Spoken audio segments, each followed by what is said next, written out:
Hello friends and agriculture farmers, आपका स्वागत है हमारे यूट्यूब चैनल एग्रीकल्चर एजुकेशन पर।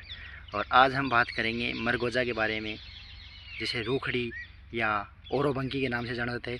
ये पूर्ण तना परजीवी खरपतवार होता है और ये एक वर्षीय ये खरपतवार होता है और ये सरसों में नुकसान पहुंचाता है।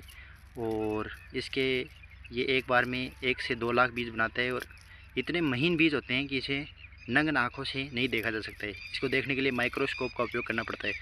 और इसमें एक विशेष गुण होता है कि इसके बीज 15 साल बाद में भी सक्रिय अवस्था में होकर फसल को नुकसान पहुंचा सकते हैं, क्योंकि भूमि में पड़े रहते हैं। और बात करें कि ये किस प्रकार सरसों को नुकसान पहुंचाता है, तो ये सर्दी में तो नुकसान नहीं पहुंचाता है।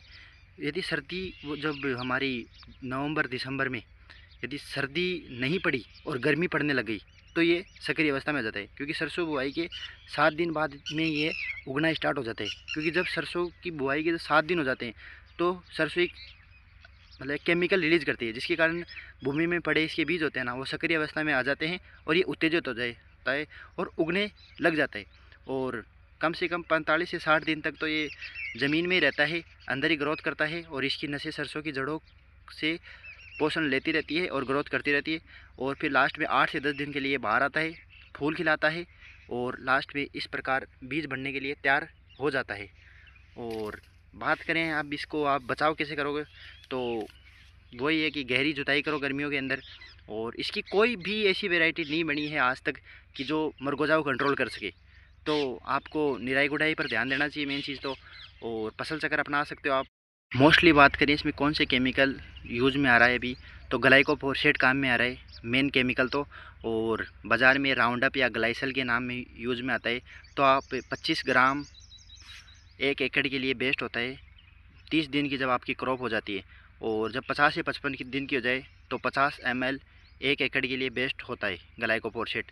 और ध्यान रखें कि फसल में सिंचाई कर दे में पहले या फुहारा सिंचाई कर रहे हो तो 3 से 4 दिन पहले या 3 से 4 दिन पहले बाद में इसमें सिंचाई करें दवाई छिड़कने ते समय, क्योंकि नमी की अवस्था होती है। नमी जब होती है ना सक्रिय, जब ही ये दवाई सही से काम कर पाती है।